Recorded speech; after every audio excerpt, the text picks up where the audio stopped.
Go to bed now. Can you read me a bedtime story? Okay. Just one, then we go to sleep. You ready? Yeah. Once upon a time, in a beautiful Swiss valley, there was a company named Air-Glaciers. Their mission was to fly helicopters to transport all kinds of things. Construction material, tourists, grass, and also cows. Everything was beautiful, quiet, and easy. People were happy and kids were playing with the unicorns that were peacefully running in the fields. But one day came a new kind of life form that was going to trouble that lovely valley. The Basejumper. What is a base jumper?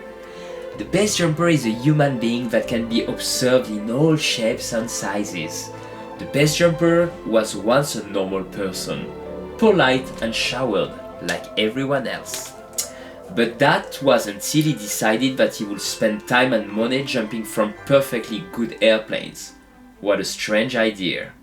When airplanes became boring, he went to the mountains and started jumping from perfectly good cliffs. And sometimes he would land on a perfectly good tree and need to get rescued by a perfectly good helicopter. In a country where it's legal to hike naked, the weirdness of base jumpers was accepted. They could do everything they want as long as they didn't cause harm to anyone but themselves. Problem is, on certain exit points of the valley, helicopters and base jumpers had the same trajectories, which has led to frightening situations.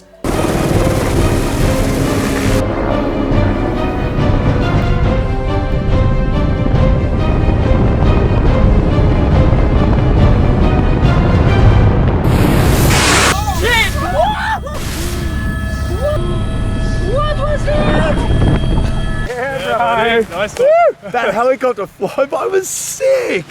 That was a helicopter? Air-Glaciers couldn't ask the base jumpers to change trajectory, because even if they like to think they fly, jumpers are in reality falling like rocks and have really little room to maneuver. On the other hand, jumpers couldn't ask to Air-Glaciers to change trajectory, because they need by law to follow certain flying patterns that appear to be just under the exit points. Since the airspace belonged to Air-Glaciers, they were the ones who had the power to make the call, and they had only two solutions. Solution 1. Communicate with base jumper. That meant allocating a person to answer calls from base jumpers, communicate with helicopter pilots, and give clearance for jumping. This solution implied extra work and extra responsibility while accepting extra risk. Solution 2. Ban base jumping from the valley. This solution would be easy, cost-effective, applicable immediately, and would totally eliminate the problem with zero effort. What would you do? Well, surprisingly, Air-Glaciers decided to give a chance to the base jumpers. Every time someone wants to get off the edge of the cliff, all he needs to do is to call Air-Glaciers and ask for authorization.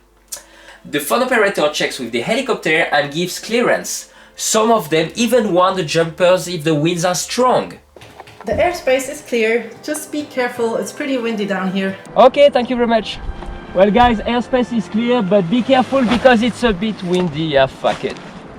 Air-Glaciers made cohabitation between choppers and jumpers possible thanks to a courageous decision that resulted in answering an average of 30,000 calls per year.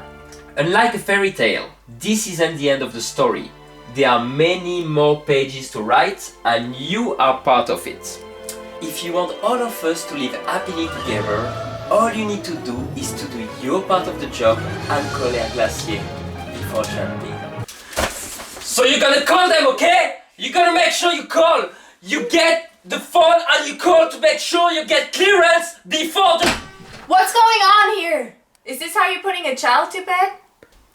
Well, I was just reading her a bedtime story, but you're right, it's time to go to bed.